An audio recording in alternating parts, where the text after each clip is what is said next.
Trash can compost update. We're getting some nice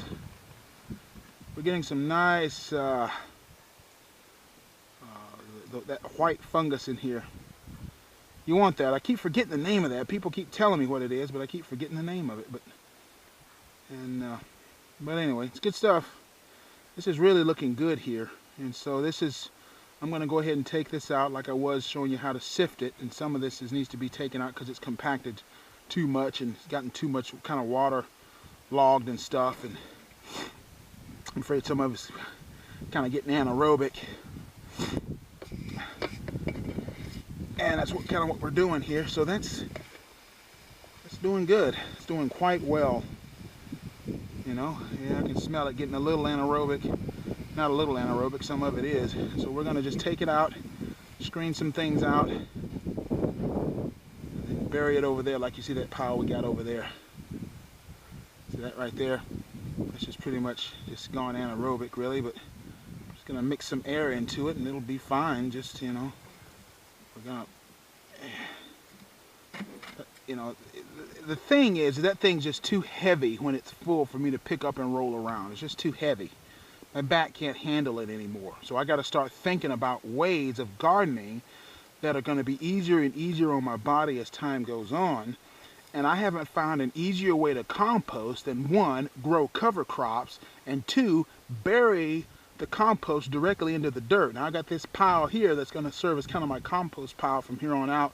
And I've got some beds down there that are going to be out of production for this season that'll serve as compost pile as well. So I'll be burying my compost, and I don't care what anybody says.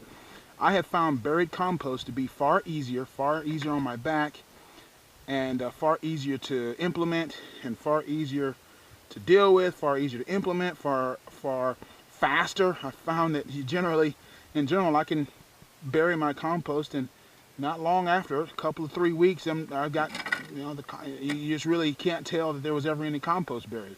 But you can definitely tell that compost was buried because that's where the super green, strongest plants are in the garden, is where I had buried the compost. I mean, you've seen the videos where I talk about that, where I bury compost, and then guess what happens?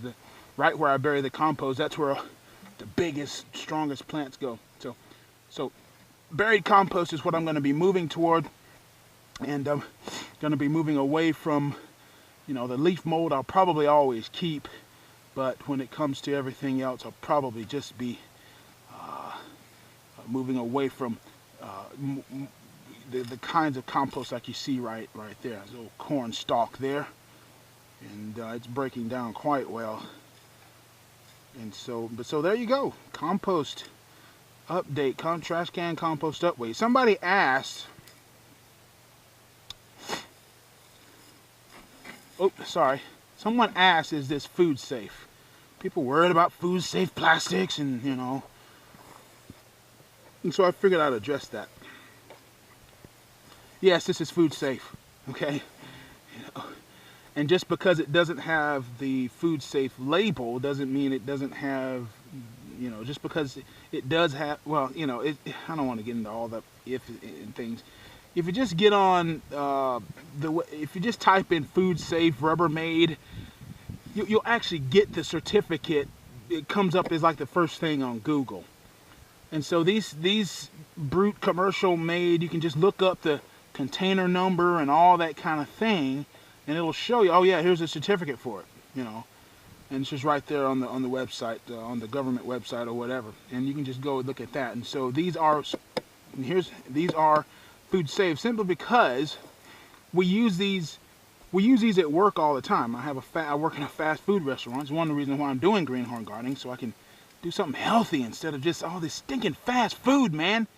But that's another horse. But we store flour, sugar, corn meal, and things like that in these things all the time. I mean, 50, 100 pounds of sugar and stuff in these things. I mean, it's just because it's a garbage can doesn't mean it isn't in food safe, because one, the guys at Rubbermaid are smart. They've probably got lawyers that say, wait a minute, you know, these compost organic guys are going to be using their stinking compost stuff, and they're going to be trying to grow stuff in it, and they're going to come back and sue us saying that they got plastic poisoning or something. So what's organic?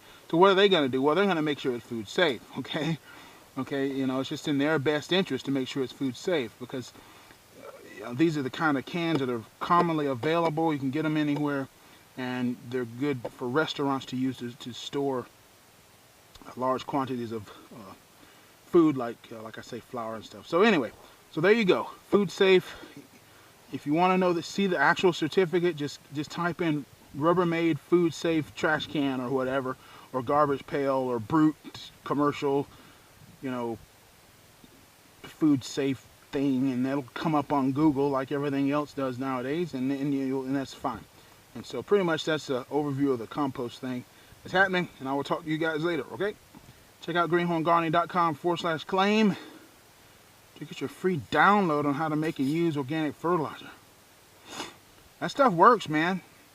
You should get you some of that organic fertilizer stuff. That's what I use. I don't use none of that other crap. That's all you need. You need none of that other junk. Alright? Just get you some organic, make your own organic fertilizer, you're good. I mean, you don't need that other junk. Alright? I'll talk to you guys later. Bye.